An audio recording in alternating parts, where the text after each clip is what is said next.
നിങ്ങളുടെ ഇഷ്ട പരമ്പരകൾ എക്സ്ക്ലൂസീവായി സൺ നെക്സ്റ്റ് ആപ്പിലൂടെ തികച്ചും ഫ്രീ ആയി ഇപ്പോഴേ ആപ്പ് ഡൗൺലോഡ് ചെയ്യൂ. സംശയമുണ്ട് സർ. പക്ഷെ അതൊന്നും തുറന്നു പറയാറായിട്ടില്ല. ഈ വീട്ടിൽ നടക്കുന്നതും സംഭവിക്കുന്നതുമായ എല്ലാ കാര്യങ്ങളും മറഞ്ഞു നിന്ന് മനസ്സിലാക്കി ശത്രുക്കൾക്ക് വിവരം കൈമാറുന്ന ഒരു സഹായി ഈ വീട്ടിലുണ്ട്. ഈശ്വര, എന്നെ കുറിച്ചാണ് അവള് പറഞ്ഞത്. ഇനി ഇവിടെ നിന്ന് ശരിയാവില്ല. അവൾ എന്നെ കണ്ട ആകെ കുഴപ്പമാവും.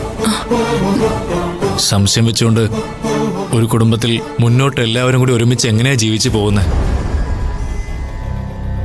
ചേച്ചിയും എന്നെ ഇവിടെ നിന്നൊന്ന് മാറി താമസിക്കാൻ അനുവദിക്കണം. ഇവിടെ നിന്ന് ആര് മാറി താമസിക്കുന്നതിനും ഒരു ബുദ്ധിമുട്ടുമില്ല. പക്ഷേ തൽക്കാലം ഉടനെ അതിന് ആരും ശ്രമിക്കണ്ട. ഇതിന്റെ സത്യം തെളിഞ്ഞിട്ട് മതി ആരെങ്കിലും ഇവിടുന്ന് മാറി താമസിക്കുന്നത്. പവി, ദർശന പറഞ്ഞതാണ് ശരി. നീയും കൂടി മുന്നിൽ നിന്ന് ഇതിന്റെ സത്യം തെളിയിക്കണം. നമ്മുടെ ശത്രുക്കൾ ആരായാലും അത് കണ്ടുപിടിച്ചേ മതിയാകൂ. ഈ കുടുംബത്തിലെ ഒരാൾക്ക് പോലും ഒരു പോറല് പോലും ഏൽക്കരുത്. നമ്മളെല്ലാം എന്നും ഒറ്റക്കെട്ടായി നിൽക്കണം.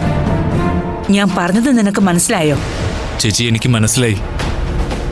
ചേച്ചി വിഷമിക്കണ്ട. എല്ലാ കാര്യത്തിനും ഞാൻ ദർശനയുടെ കൂടെ തന്നെ ഉണ്ടാവും.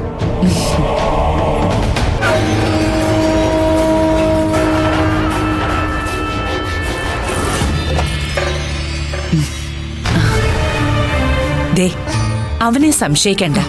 അവനൊരു പാവമാ. അവൻ എന്നെ കഴിഞ്ഞിട്ടേ ഉള്ളൂ മറ്റാരും. ദർശന അവനെ സംശയിക്കുന്നു എന്ന് കേട്ടത് അവന് വലിയ സങ്കടമായി കാണും. അതുകൊണ്ടാ അവൻ ഇത്രയ്ക്കും വിഷമിച്ച് സംസാരിച്ചത്. എനിക്കൊന്നിനോടും ഒരു മുൻവിധിയില്ലമ്മേ. പക്ഷേ സത്യം അറിയുമ്പോ അമ്മ വിഷമിക്കേണ്ടി വരരുത്. എനിക്കത്രേ ഉള്ളൂ.